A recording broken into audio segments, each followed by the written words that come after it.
Hello students, we are back with another video. कल हमने जो है वो फैक्टराइजेशन के बारे में पढ़ा था ऑफ थ्री टर्म्स, जिसके अंदर हमने मिडिल टर्म ब्रेकिंग करके ये सीखा था कि जो थ्री टर्म्स हैं उनको किस तरह से फैक्टराइज किया जाता है। अब हम लोग करेंगे फोर टर्म्स की फैक्टराइजेशन। वे फोर टर्म्स की फैक्टराइजेशन हमारे सिलेबस के अंदर भी इंक्लूड है। ये वाली जो फॉर्म है ये फोर टर्म्स ऑफ फैक्टराइजेशन है। We are done with such questions. इस तरह के जितने भी क्वेश्चंस हमने ये कर लिए हैं, ये हमारी थ्री टर्म्स थी। इसके अंदर हमने कॉमन निकाल के थ्री टर्म्स मिडिल ब्रेकिंग की। इस तरह के भी क्वेश्चंस हमने सॉल्व किए और ये भी हमने कर लिए। अब we are left with four terms की फैक्टराइजेशन। अब ये जो फोर टर्म्स की फैक्टराइजेशन है इसको करते कैसे हैं? So let's start of. हम इसी चीज को लेके आते हैं जो एग्जामिनर ने दी हुई है। इसके अंदर बेसिकली हमारा जो पहला स्टेप होता है वो होता है कि हम कॉमन निकालेंगे। दोनों ग्रुप्स के अलग-अलग कॉमन निकलेंगे। ये बिल्कुल वैसे ही है जैसे थ्री टर्म्स की हम मिडिल टर्म ब्रेकिंग करते हैं और उसके बाद हमारे पास जो फॉर्म आती है, ये वही फॉर्म आ जाती है हमारे पास डायरेक्टली। तो four terms is not difficult. बस ये होता है कि स्टूडेंट्स फोर टर्म्स को देख के ना थोड़ा-सा घबरा जाते हैं कि वो यूज्ड टू होते हैं मिडिल टर्म की ब्रेकिंग करने में। सो अब हम क्या करेंगे, हम इसकी कॉमन निकालेंगे। ए एक्स प्लस बी एक्स में हमारे पास एक्स कॉमन है तो हम एक्स को बाहर ले आएंगे and inside we are left with a plus b. यहाँ पे हमारे पास प्लस के वाई कॉमन हो जाएगा और we are left with a plus b. तो हमारे पास ब्रैकेट के अंदर दोनों सेम चीजें आ गई, विच मीन्स हमारी फैक्टराइजेशन बिल्कुल सही जा रही है। अब एक ब्रैकेट, दोनों ब्रैकेट्स के बाहर वाला ले लेंगे और एक जो सिमिलर ब्रैकेट है वो हमारा आंसर आ जाएगा। So this is our answer and factorization में हमारे पास दो ब्रैकेट्स की फॉर्म में आंसर आता है, तो यहाँ पे हमारा ये दो ब्रैकेट्स की फॉर्म में आ गया एंड ये हमारा आंसर हो गया। तो ये था फैक्टराइजेशन ऑफ फोर टर्म्स। इसकी हम कुछ एग्जांपल्स कर लेते हैं, जैसे कि ये एक एग्जांपल है। इस एग्जांपल में हमें देखना ये है कि हमें कॉमन निकालना है इन दोनों टर्म्स में और इन दोनों, ये दोनों ग्रुप्स हैं, दोनों ग्रुप्स का हम कॉमन निकालेंगे। तो 3tx माइनस 2sx के अंदर हमारे पास जो कॉमन है वो है x। सो x कॉमन आ गया, तो हमारे पास we are left with 3t minus 2s and यहाँ पे हमारे पास जो है वो 5 कॉमन आ रहा है क्योंकि 15 और 10 दोनों 10 और y भी कॉमन आ रहा है। तो we will write plus 5y। 5y common आ गया। यहाँ पे हमारे पास क्या रह गया, 3t और यहाँ पे हमारे पास क्या रह गया, 2s। दोनों सेम चीजें आ गई, मतलब हमारी फैक्टराइजेशन बिल्कुल सही है। x sorry x plus 5y एक ब्रैकेट हो जाएगा हमारा और दूसरा ब्रैकेट 3t माइनस 2s हो जाएगा। ये हमारा आंसर आ जाएगा फोर टर्म्स की फैक्टराइजेशन का। ये थ्री टर्म्स से ज़्यादा इजी होती है, बहुत जल्दी होती है, लेकिन इस तरह के क्वेश्चंस जो है वो इतने सिंपल सिंपल आते नहीं है, कुछ ट्रिकी क्वेश्चंस होते हैं। अच्छा, एक और एग्जांपल कर लेते हैं। जैसे ये हमारी एग्जांपल है। इसके अंदर हमारे पास इन दोनों में कॉमन और इन दोनों में कॉमन, ये माइनस के साथ थी तो मैंने कहा ये भी एग्जांपल करवा लेती हूँ। तो यहाँ पे हमारे पास जो कॉमन आ रहा है वो हमारे पास आ रहा है 3 और c। तो what we are left with, we are left with 2x यहाँ पे और यहाँ पे we are left with y only. फिर अब यहाँ पे हमारे पास क्या कॉमन है, मैंने कहा था कि अगर आपके पास माइनस साइन आ रही है पहले नंबर के साथ, पहली टर्म के साथ, तो हम माइनस को कॉमन लेंगे।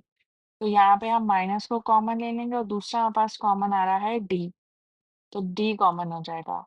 अब यहाँ पे हमारे पास क्या रह गया, हमारे पास रह गया 2x और क्योंकि हमने माइनस को कॉमन लिया है तो यहाँ पे ये वाली जो साइन है वो चेंज हो जाएगी। तो इसको अब हम चेंज कर लेते हैं साइन को। तो यहाँ पे हमारे पास प्लस थी तो ये हो जाएगी माइनस y, क्योंकि d तो कॉमन था। हमारे पास जो आंसर रह जाता है वो रह जाता है 3c माइनस डी, ये एक ब्रैकेट आ गई और दूसरी ब्रैकेट आ गई 2x माइनस वाई। ये हमारा फाइनल आंसर हो गया। तो फोर टर्म्स की जो फैक्टराइजेशन है वो बहुत ही सिंपल है, इतनी कोई मुश्किल नहीं आती। ठीक है? अब एक और मसला है यहाँ पे। हाँ, अच्छा ये वाली जो एग्ज़ाम्पल है ये भी बहुत ही सिंपल है, लेकिन इसको भी हम कर लेते हैं, मैंने लिख लिया है यहाँ पे। वरना अच्छा, यहाँ पे क्योंकि ये मैंने एग्ज़ाम्पल इसलिए ऐड की कि यहाँ पे स्क्वायर आया था, तो स्टूडेंट्स इसमें भी कन्फ्यूज़ जाते हैं। तो 4 टर्म्स हैं, तो आपने बस सिंपल क्या करना है, कॉमन निकालना है। तो सिंपल आपने कॉमन निकालना है, नो मैटर यहाँ पे स्क्वायर आ जाए, क्यूब आ जाए, कुछ भी आ जाए। क्यूब आ जाएगा तो थोड़ा-सा डिफरेंट क्वेश्चन होगा उसका, लेकिन आपने पहले कोशिश करनी है कि आपने कॉमन निकालना है।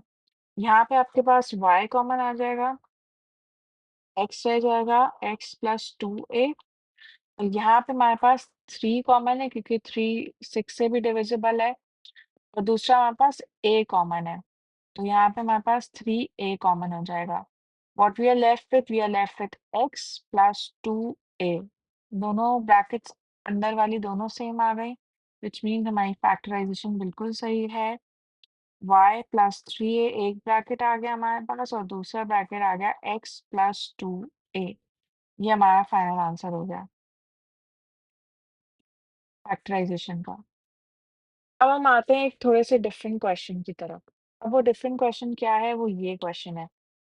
एग्जामिनर इस तरह से टेस्टिंग करता है स्टूडेंट्स की, तो हमें हर एस्पेक्ट के क्वेश्चन सॉल्व करवाने पड़ते हैं, वरना स्टूडेंट्स बहुत कंफ्यूज हो जाते हैं।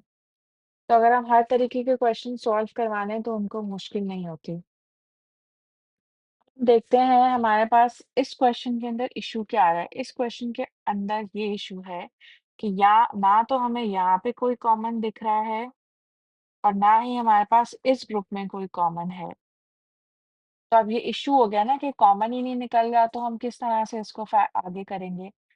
तो इस तरह के क्वेश्चन के अंदर सिंपली हमें रीअरेंजमेंट की ज़रूरत होती है।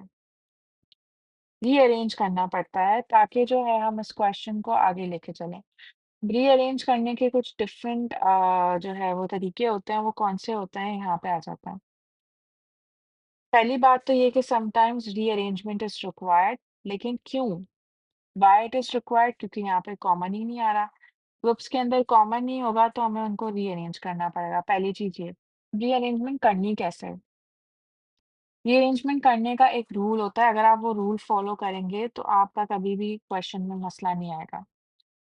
रीअरेंजमेंट का तरीका ये है कि आप पॉजिटिव टर्म्स को साथ में रखो और नेगेटिव टर्म्स को साथ में रखो। मतलब यहाँ पे हमारे पास 3xy एक पॉजिटिव टर्म है, तो दूसरी पॉजिटिव टर्म हमारे पास 5x है।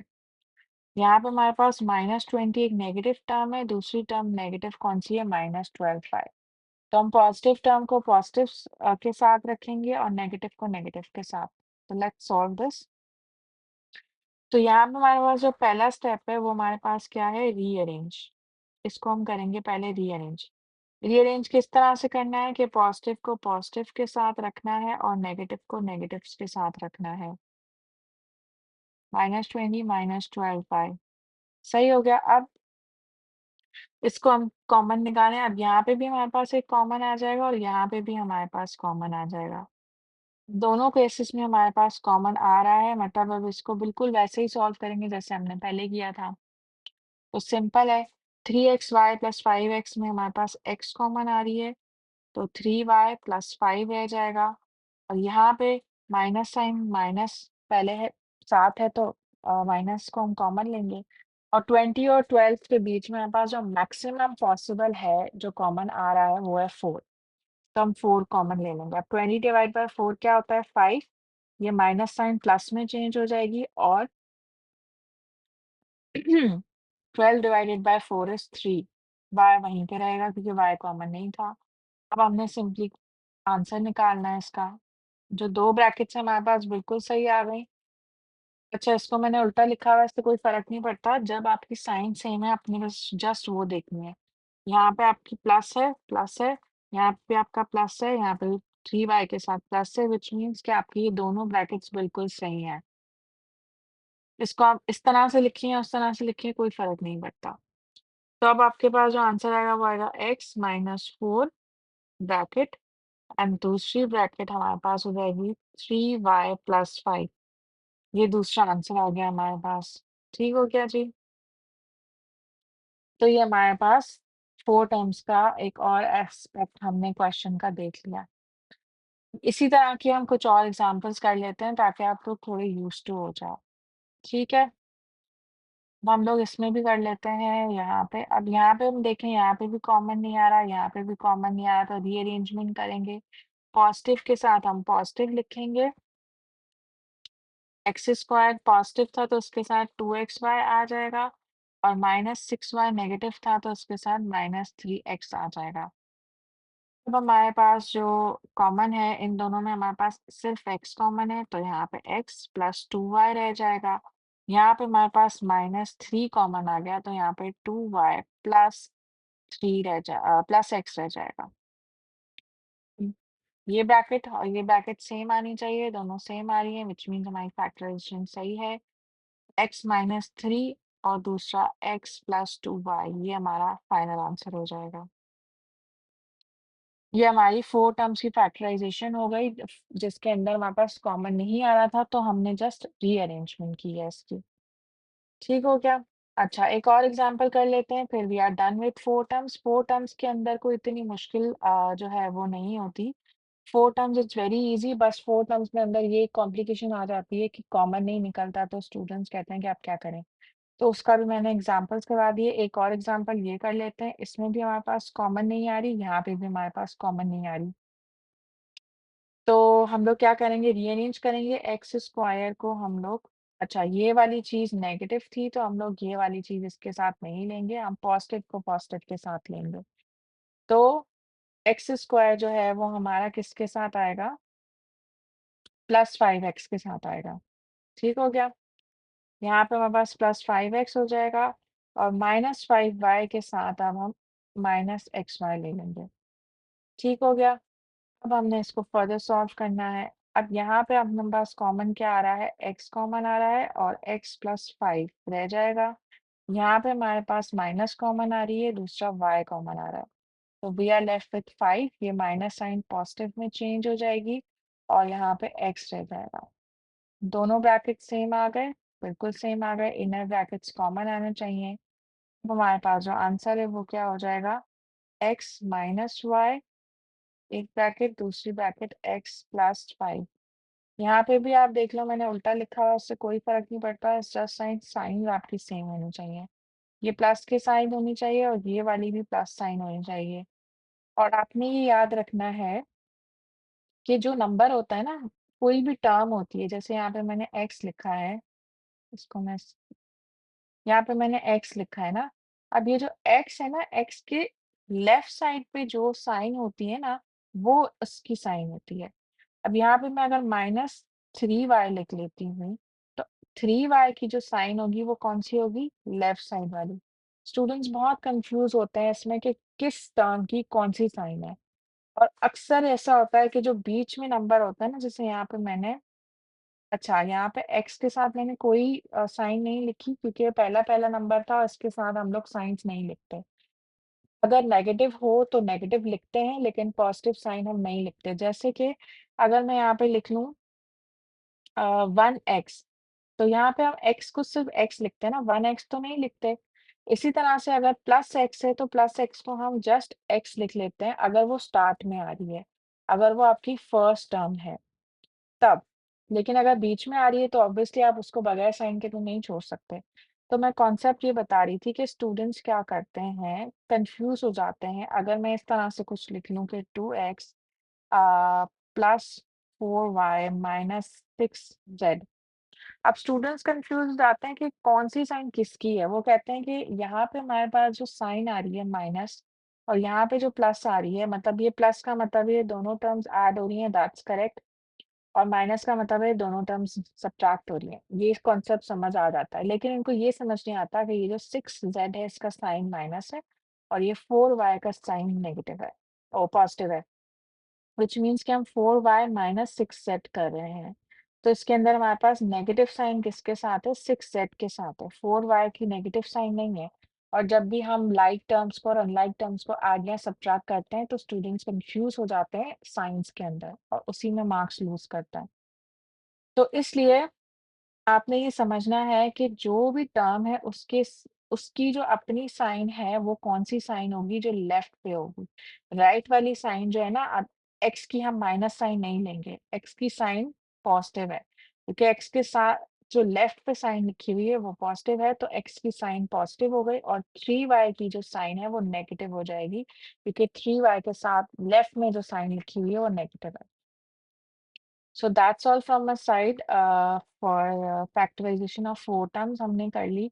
ये वाला पार्ट भी हमारा हो गया। अब नेक्स्ट क्लास में हम लोग करेंगे एक और तरीका जिसको हम क्वाड्रेटिक इक्वेशंस को सॉल्व करने का एक और तरीका है कंप्लीटेड स्क्वायर मेथड, और जो आजकल एग्ज़ाम्स में आ भी रहा है और आई थिंक कि वो आएगा ज़रूर।